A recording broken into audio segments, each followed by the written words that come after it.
Welcome back, everybody. Derrick Soo, your East Oakland advocate. Today, on the decade of homelessness, I'm going to talk about the Ring of Fire. The Ring of Fire is your safety and security. And once somebody enters that safety zone or that scorch zone, that Ring of Fire, you do whatever it takes to repel them or scorch them. And so, picking up where we left off, in my first year, I had my dog for my ring of fire, my personal ring of fire, along with my martial arts skills. And it came in handy.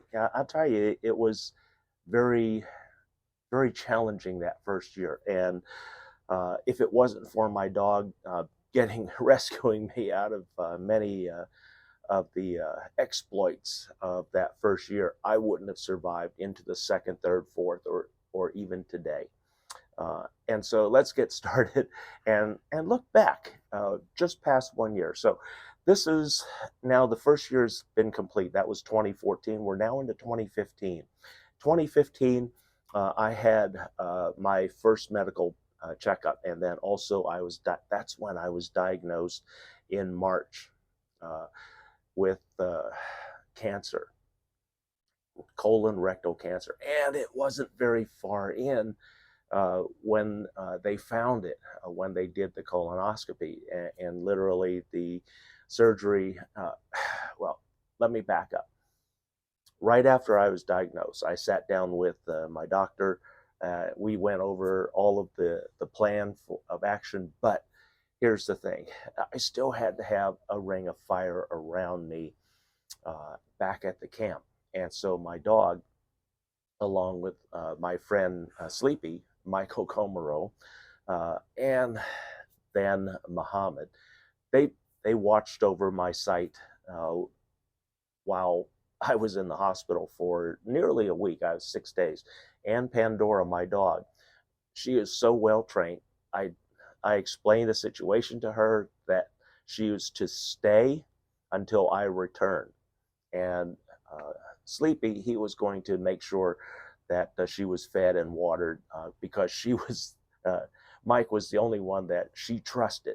And um, the thing about Muhammad, he was a really bad person. He was a dog fighter, uh, and I'll tell you what, building community and also uh, building that ring of fire, and you have to be able to discern a lot of people and their intentions, whether they're a good person, a bad person, or a criminal person, a thug. And you don't get a lot of choices, unfortunately. And so, building that ring of fire, the first thing that you have to do is create trust. And that's what I established when I first started building the community there at the end of 77th Avenue. Jesus was a person who was showing up in the mornings in his pickup truck, and he was homeless. Uh, and so Jesus was one of the first people that I met back in 2014, and I got him into housing at the very top of 2015. I was able to help him through 2014 with all of his little legal issues and things, got him back on track, got him into apartment, and today he still is in that apartment. And um, he thanks me by giving me the his mailing address. I am allowed to use his mailing address, and so my deliveries and mail all go to his place. And so it's worked out really well. And he comes by occasionally. He's very thankful for the help, and also he was protected through my ring of fire. Pandora was one of the people who protected him. Jesus was not one of the people that would qualify for my security group, my ring of fire. And so he was more of the residence type of person, and not a guardian type of person. And so as we moved along, Mike Komaro, he was black belt Taekwondo, fourth Dan level. So he's pretty well skilled and has what I would consider the minimum level to be a good guardian. Sam Ham, he was um, what I would call a street thug. Sam unfortunately passed away way back in what was it, 2017. So he was originally from Missouri. He spent 20 years in San Quentin um, for a deadly assault, and he nearly beat a person to death, and then he was a pretty violent person in his younger days, and he spent his time in San Quentin, got released, and the thing about um, if you're in state custody, you don't qualify for um, Social Security, obviously, because you've been in prison, so you didn't contribute to society, so you don't get Social Security. Um, when you come out, you don't qualify for welfare because you were in prison. And you have a prisoner number, and so when they release you from prison, they don't give you any resources to help you back on your feet and back into society. And so Sam, he was one of those characters. He did his thing, but when one of the things when Sam and I talked, because he asked me, man, I've been watching you. I've been watching what you do. I like what you do. You're upfront and straight with me. You don't try and screw me or try and get anything from me. And I said, and he said, I would like to live in this area with you if I can. And at the time, I was getting 4 tiny homes from a designer, an architect here in Oakland. And so one of those 4 homes went to Sam, and I kept Sam close by.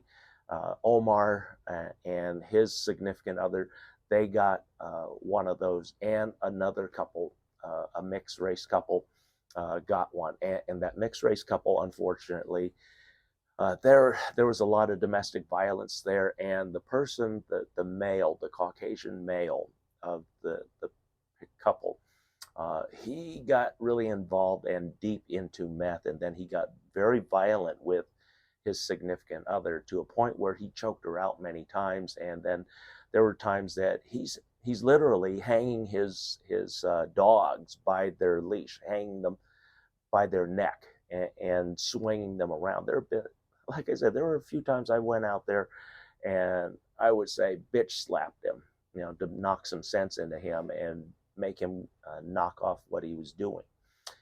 And then he got worse to a point where the black female that was with him, she got tired of him beating on her, and she went and got some of her friends, and they came back and confronted him.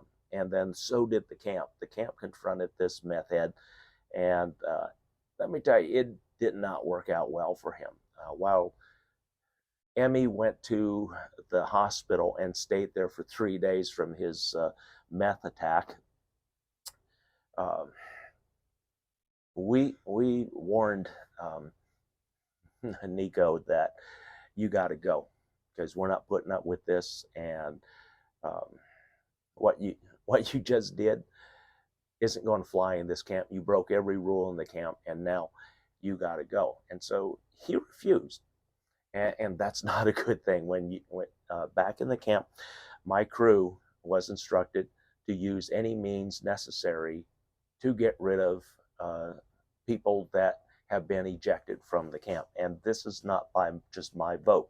This was by the entire camp's vote. At this time, we had about 18 people, 17 of which wanted his ass gone. And so that's what we did. He refused to leave, and we knew that sooner or later he has to go get food, and he's going to take the dogs. So once that happened, we saw him go out of sight. And then my crew, how we deal with people like that, we give them a message. We send them a very clear and distinct message. And in this case, he lost everything.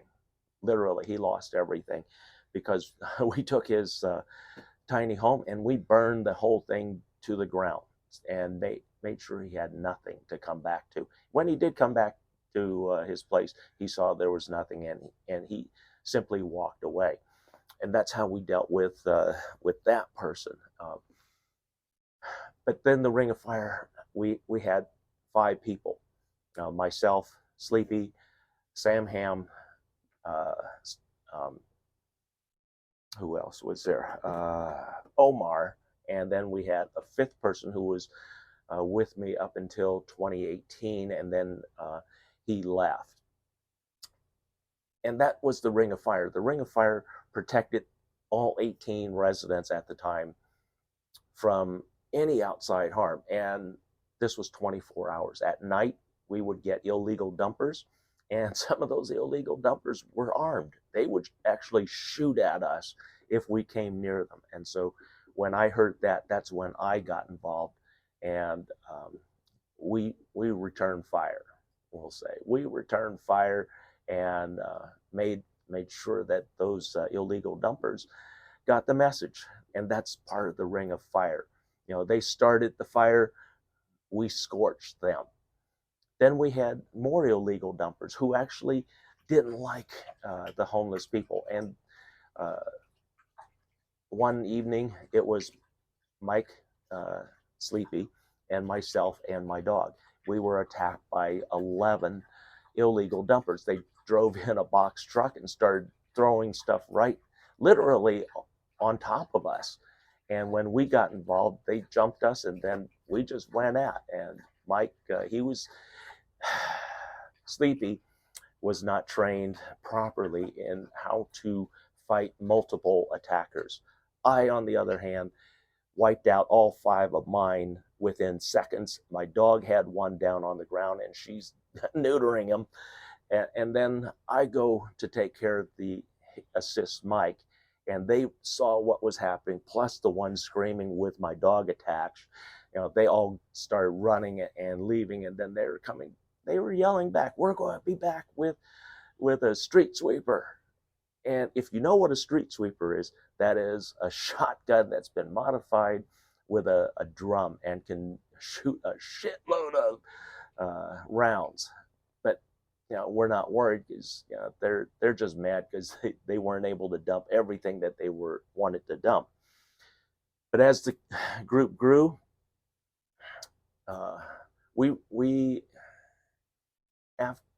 after 2018, after we received our sanctioning from the City of Oakland Mayor Libby Schaaf, we grew to 63 people, from 18 to 32, then to 63. 63 was a tremendous amount of people to work with. And as the camp manager, it was my duty to make sure I know who is where at all times inside the camp. And so I created a map of my own and plotted out everybody's space, who is in what space. And so in the event that something happened, I had their name and maybe not their full name, but their name that law enforcement can use to start tracing them. And that came in handy many times. And here's the thing about being a camp manager. Everybody wanted to be a camp manager, but here's the thing. Nobody wants to go talk to law enforcement when they show up in the camp. Everybody wants to be the leader, and they don't have any medical training. And then there are those that are just greedy, and they're only thinking of themselves. There was one person who was really challenging me in terms of why I get to run the camp and why nobody else could. And I said, because of the agreement that I have with the city. If I leave or I give up this spot, all of you, I mean all of you, will be gone. That's the agreement. When I leave, you all leave. You all get cleared out. And so well, we can change that. I said, no, you're not. You're not going to change that. That's the agreement with the city, and that's not going to change. So there were times that he said, well, what are you going to do if I attack you? I said, why don't we just do a play out scenario right now? I said, take your best shot. And so he did, and um, I blocked everything that he threw. Plus, I had closed in my 24-inch circle, and I was already having my elbow up against his cheek. I said, that would be your first mistake. And I just bumped him like that. And I said, you see how quick I got into you? Plus, I had my knee right at his nutsack. So at the same time that he was receiving a knee to the cheek right here, he was also getting a knee to the nutsack down below that he never saw coming. And I said, that's just my warm up. And I said, once I get those two first strikes on you, now I'm going to work on you. I'm going to take you apart. And his eyes just open up. He said, holy shit, there's nothing I could do. I said, exactly. I said, I'm a master in 3 mixed martial arts. I said, don't stand a chance, and that includes weapons. I said, you want to fight dirty? I love fighting dirty. That's my specialty. Go ahead, fight dirty. If you got guns, bring them too, because he already knew about my 32 that I kept on my hip, and he was also aware that about 2016, I was attacked by a gang of thieves, and what they were stealing from me was my medical marijuana. I was growing a few plants outside, and in the mornings and during the morning time, I would give them sun, and then bring them back in the evenings so that they didn't get stolen. And so that's what they were after. That's what they eventually stole from me in that group.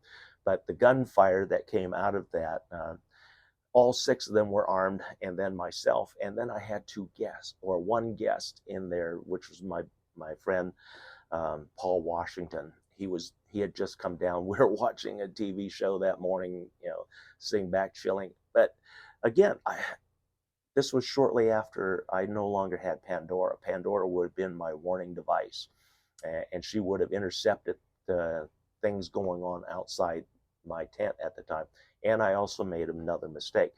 I didn't have any windows to look out or to see what was going on around me at the time. And so that was my mistake. I corrected that shortly after that.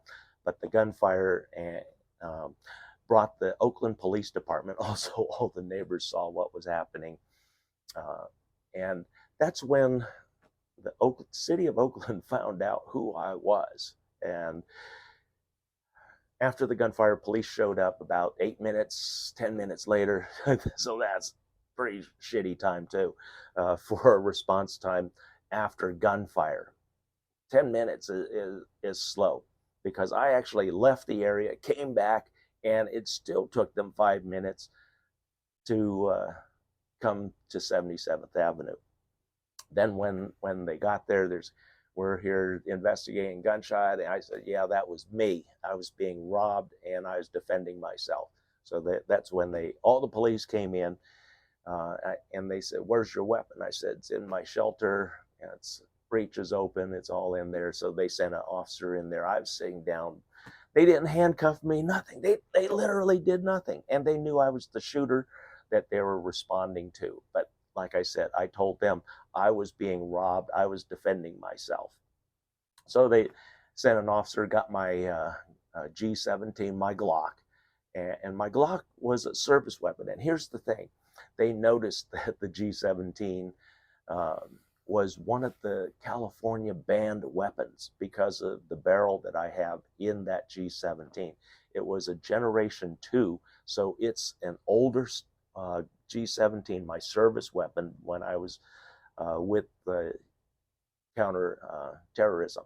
That was one of my sidearms, my 9mm. And so They ran the number. Well, let me back up a moment. When they took the gun, they were walking by me. I'm sitting down, and they're holding the gun up and say, "Well, we'll keep this from now on. You're not getting it back." And I'm just looking at him, like, "Okay." I wasn't arguing, and he's just looking at me like, "Oh, oh." He's not sweating or anything. He said, "We're going to run the SIR number. Is this gun registered to you?" I said, "Yes, it is." I said, "You'll see. Go ahead and run it." He's looking at me like, "Why are you acting like that?" Because I knew what was going to come up when they run my serial number on my weapon, because there's a DOD alert that comes up once that number is run. And in that alert, when they open up that alert, guess whose picture is in there? Mine. And it also identifies me as a Department of Defense operative, and that I'm a classified operative, and that I'm untouchable, essentially, is what it says, and to contact certain people. So anyway, that's what they did. And they had a big conference because they never encountered anything like that before. And shortly after, I saw Six Faces just go white as sheet. And all of these officers are the officers that you hear in the media constantly. And they're retired. Some of them are retired. Some of them are fired. Some of them have left OPD. But I remember the day. It was quite interesting. And then one of the officers came over and asked me, "Why didn't you tell us you're an undercover?" I said, "Well, I didn't hear a question." I said, "Can I repeat what was told to me?" And he said, "Yeah." And so I said, "Officer went in, got my gun, came back out, walked by me holding my gun up. We'll be keeping this from now on." That's all they said. "Did you hear a question?" I didn't hear a question. And so that's how that ended, and how everything ended. Uh, the businesses around literally watched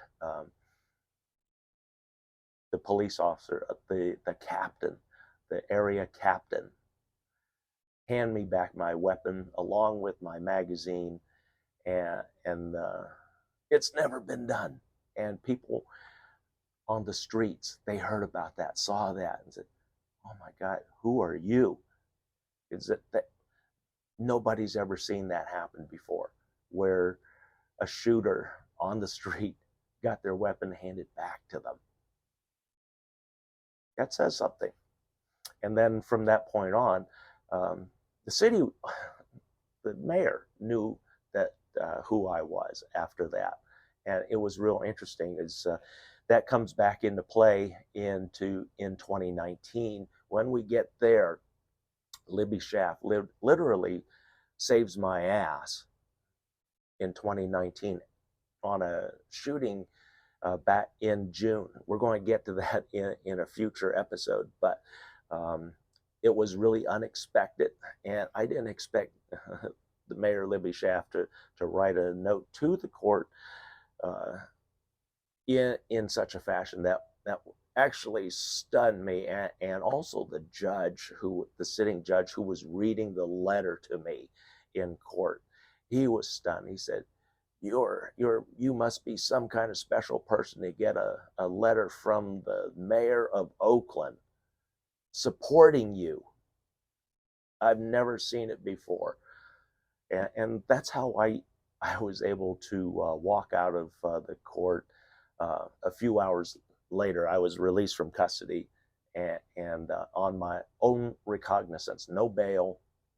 I had a clear background, no threat whatsoever. So that's how that ended. But the Ring of Fire, it's building trust with people, and I did that with some people that most people would be very uncomfortable with. But here's the thing: if you treat people like people, honestly, fairly, and equitably, they will respond in like kind, and will follow you to the ends of the earth. because all of the guys that I had in my ring of fire, Sam Ham, he said, "I die for you. You're such a good person, leader. You don't try and screw anybody. You don't try and get over on anything." And that's the thing. I don't. The people that challenged me for the leadership, they were about themselves. And I one of the questions that I asked one of those people, well, what would you do? What would be one of the first things that you do? And the first thing that he said, I would be charging $1 for every one of those food trays that you give away for free. And I said, okay, and then that $1 benefits who? How will that benefit the camp? Camp? Forget the camp. We did the work. We get paid. I said, see, that's where you're wrong. That ideals like that, a mindset like that, you can never be a good leader. You can be a Napoleon, you can be a Putin like that, but you can never be a truly great and respected leader. And I want to be a respected leader, one that's been known to be fair and not to screw everybody, not to be self-serving. So the Ring of Fire. By 2019, my Ring of Fire had pretty much collapsed, and it was just me. In fact, the camp wasn't even being run by me anymore. And in 2018, shortly after we received the camp sanctioning, the city sanctioning of our 77th Ave Rangers community, I turned over leadership to 3 ladies, and they ran the camp. Because the men, there were no decent men to run the camp. Every one of them was going to screw everybody in the camp. And so I couldn't allow people like that to be in the management and leadership and be fair to everybody. And the ladies were more than fair. The ladies said that this was the best camp that they had been in. They never had to worry about sexual assaults because of me and the Ring of Fire. We took care of business in our camp. Thugs got thugged up. Yeah, they got thugged up. We didn't play. And Omar was a boxer. And I watched him knock one guy out. I mean, this one dude thought he was just jabbering like Jar Jar Binks. He wouldn't shut up. I watched Omar just wail back, and one punch, that guy went flying 3 feet and didn't move when he hit the ground. And Omar just walked away. Guy eventually got up. You know, he wasn't on concrete. This was on dirt. So, but yeah, we didn't play. And we also were considered Oakland's best encampment, and that's just not my opinion. This came from Libby Schaff's office. In fact, Libby Schaff's mouthpiece at the time was Karen Boyd. That was her personal assistant, and that's who I negotiated with and talked with and dealt with majority of the time when we were negotiating for the sanctuary title of the camp. And then we were going to announce it. It was going to be a big deal. The first self-governed sanctuary homeless encampment in Oakland was going to be on March 18th, 2018. I'm going to, at the end, post the pictures of Libby Schaff and myself.